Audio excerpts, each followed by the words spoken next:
This big storm has taken our attention away from some other news, so let's get into it, starting with the situation in Libya. It has taken a new turn. They still have no idea where Muammar Gadhafi is. He's on the run tonight. We do know his wife and 3 of his children have fled to Algeria. That's been confirmed by the Algerians. It's the latest sign that Gadhafi has lost total control of the rebels.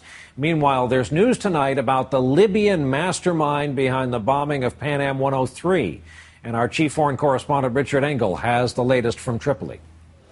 Tripoli is slowly recovering. Stores opening, traffic moving. Hospitals have power again.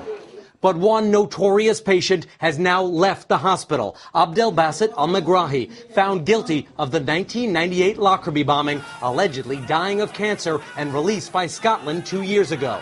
He is now home in Tripoli without adequate medical care, his brother says, slipping in and out of a coma.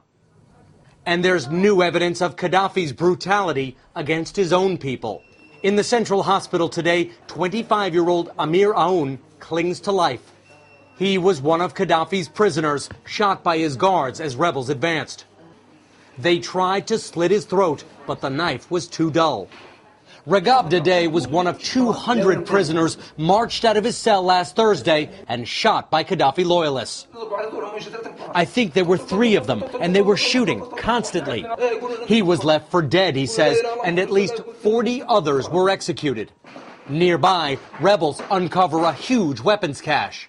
Gadhafi stockpiled weapons in hidden stashes across the city, apparently preparing for a drawn-out battle in Tripoli.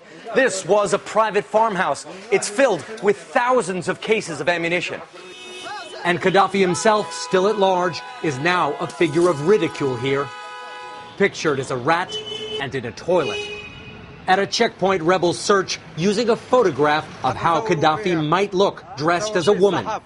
The portrait of a man who sheltered terrorists and executed prisoners now sits in a trash heap by the roadside.